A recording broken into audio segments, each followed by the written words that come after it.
Good morning everyone. हम कर रहे थे फाइनेंशियल मैनेजमेंट वाला चैप्टर बिजनेस स्टडीज़ की पार्ट 2 की बुक में, और हम यूज़ कर रहे हैं इस वक्त पूनम गांधी वाली book. Objectives of financial management. The main foremost objectives of financial management is to maximize the wealth and equity shareholder। Wealth of equity share holder यानी कि इक्विटी शेयर होल्डर की वेल्थ को बढ़ाना।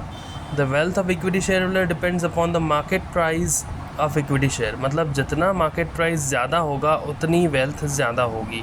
सो by keeping the objective of maximising the wealth of equity shareholders, the financial management department aim to increase the market value of equity shares. बिल्कुल, अगर market value equity shares की बढ़ेगी तो ही तो wealth of equity shareholders बढ़ेगी। Market value of equity shares increases when following objectives are fulfilled. सबसे पहले प्रॉफिट मैक्सिमाइजेशन, यानी कि प्रॉफिट सबसे ज़्यादा हो। जब प्रॉफिट सबसे ज़्यादा हो तो ही मार्केट वैल्यू बढ़ेगी। मेंटेनेंस ऑफ लिक्विडिटी, यानी कि कैश की अवेलेबिलिटी, आपके पास कैश होना चाहिए। प्रॉपर यूटिलाइजेशन ऑफ रिसोर्सेज, जितने भी रिसोर्सेज हैं आपके पास उसका बिल्कुल सही तरीके से यूज़ होना चाहिए।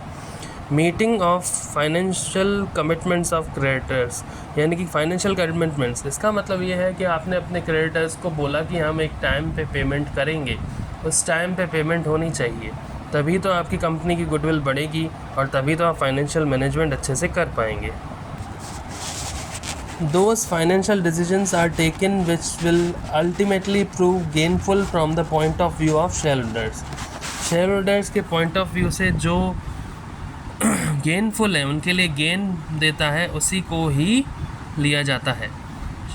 shareholders gain if the value of shares in the market increases। अगर वैल्यू ऑफ शेयर मार्केट में बढ़ती है तो ही shareholders गेन करते हैं। Those decisions result in decline in the share prices are poor financial decisions। वो decisions जिसकी वजह से मार्केट में आपकी शेयर्स की वैल्यू कम हो जाती है उसे पुअर decisions कहते हैं, पुअर फाइनेंशियल decisions कहते हैं। In all financial decisions the ultimate objective that guide the decision making is some value addition should take place.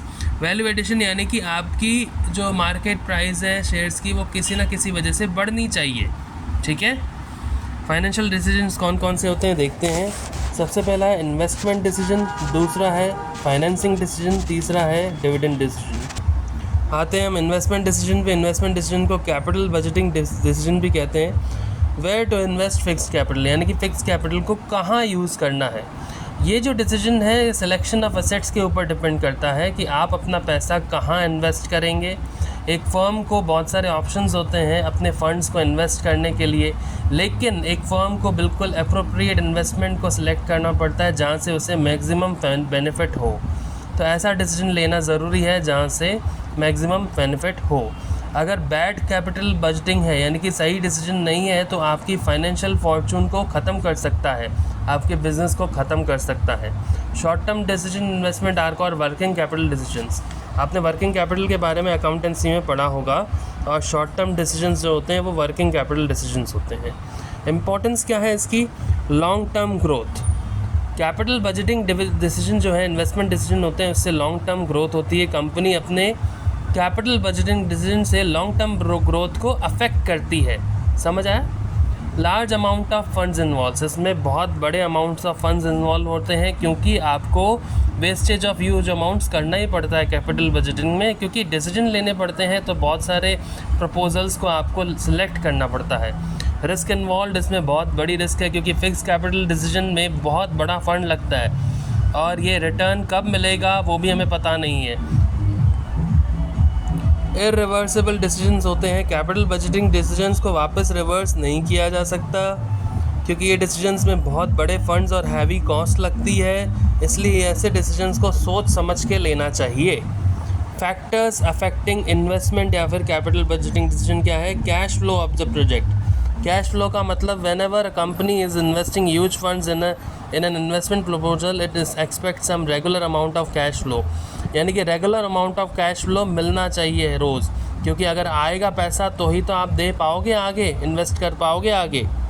Next है रिटर्न ऑन इन्वेस्टमेंट। आप ये देखना बहुत ज़रूरी है कि कौन से प्रोजेक्ट में पैसा लगाने से आपको रिटर्न मिल रहा है जल्दी, कितना ज़्यादा मिल रहा है। अगर प्रोजेक्ट ए में 10% है, प्रोजेक्ट बी में 15% है, तो आपको प्रोजेक्ट बी पर ही काम करना चाहिए। आगे आता है इन्वेस्टमेंट क्राइटेरिया, कि आपका इन्वेस्टमेंट का क्या क्राइटेरिया है, आप किस वजह से इन्वेस्टमेंट कर रहे हो कैपिटल बजटिंग का, उसके ऊपर भी डिपेंड करता है। आज के लिए इतना ही, कल हम इसके आगे पढ़ेंगे। Goodbye, take care.